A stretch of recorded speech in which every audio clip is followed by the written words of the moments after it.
Corona से बचने के लिए सोशल डिस्टेंसिंग और ख़ुद का क्वारंटाइन रहना सबसे बेहतर विकल्प के तौर पर माना जाता है।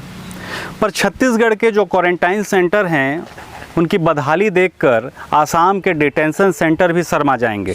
तमाम दुश्वारियों को झेलते हुए जब मज़दूर 1000-2000 किलोमीटर का सफ़र तय कर अपने ज़िले में पहुंचता है, तब यहाँ के क्वारंटाइन सेंटर उनका स्वागत करती हैं और उनके धैर्य की परीक्षा शुरू हो जाती है। भ्रष्टाचार की भेंट चढ़ चुके जिन स्कूल या ग्राम पंचायत भवनों को क्वारंटाइन सेंटर बनाया गया है, जहां लोगों को ठहराया जा रहा है, वो पूरा का पूरा क्वारंटाइन सेंटर छत्तीसगढ़ में भगवान भरोसे है। व्यवस्थाओं के अभाव के बीच कुछ जानकारी मैं आपसे साझा करने जा रहा हूँ, जो हमारे लिए अब आम बात हो चली है। आम इसलिए कि 2-4-10 मौत से क्या फ़र्क पड़ता है। प्रदेश के क्वारंटाइन सेंटर में मौतों की घटना पर गौर करें तो करीब 1 दर्जन मौत अब तक हो चुके हैं। आगे न जाने संख्या कितनी बढ़ जाए।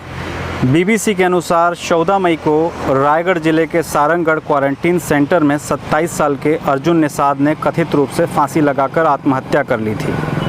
27 मई को मुंगेली जिले के किरना गांव के क्वारंटीन सेंटर में 31 साल के योगेश वर्मा की सांप काटने से मौत हो गई।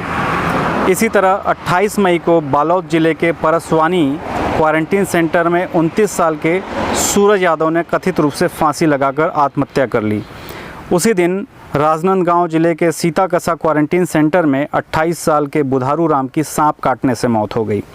19 मई को बलरामपुर जिले के सेमली लेंजुआ पारा क्वारंटीन सेंटर में ड्यूटी कर रहे शिक्षक सियाराम भगत की हार्ट अटैक से मौत हो गई। 20 मई को बेमेतरा जिले के सेमरिया क्वारंटीन सेंटर में 35 साल के आदिवासी राजू ध्रुव की मौत हो गई। 21 मई को जांजगीर चांपा जिले के 35 साल के बिरबल माहेश्वरी ने मुलमुला क्वारंटीन सेंटर में दम तोड़ दिया। 23 मई को मुंगेली जिले के सीतापुर क्वारंटीन सेंटर में 22 वर्षीय एक श्रमिक पुनीत राम टंडन की संदिग्ध परिस्थितियों में मौत हो गई।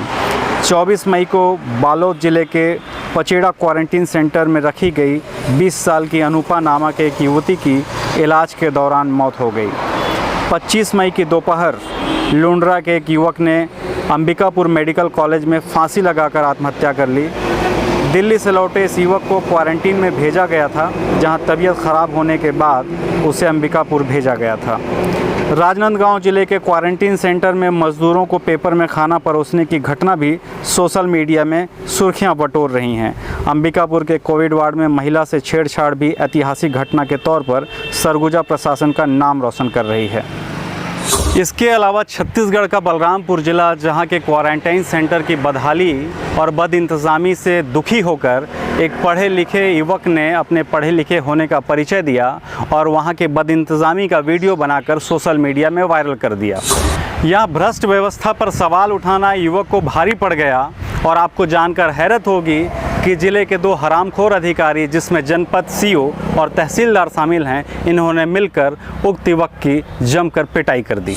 मामला गरमाया, राजनीति हुई, शिकायत सरगुजा रेंज के आईजी तक पहुंच गई। पर न्याय कब मिलेगा, अब ऊपर वाला जाने। ऊपर वाला इसलिए क्योंकि छत्तीसगढ़ में तमाम व्यवस्थाएं ऊपर वाले के भरोसे ही चल रही है, क्योंकि नीचे वालों को माल कमाने से फुर्सत ही नहीं है।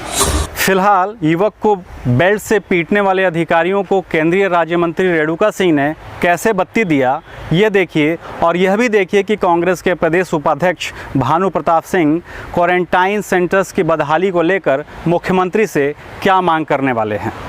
गाली दिया? मैंने कोई गाली नहीं दिया। रमजान के झूठा कसम मत खाइए। आर्मी से आ रहे हैं, चाहे जहाँ से भी आइए। आज भी मेरे क्षेत्र की जनता के साथ अन्याय होगा ना, सूली पे टांग दूंगी। ये ऊपर वाला भी देखेगा। अगर मैं ऊपर वाला क्या सामने दिख रहा है, हिम्मत के भी होती है आप लोगों को क्या देखी।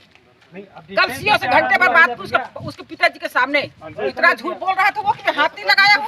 कौन है सीओ सामने? मतलब उसका पिताजी को क्यों नहीं मिलवाया गया? ऐसे पेश आ रहे जैसे कोई आतंकवादी है। ये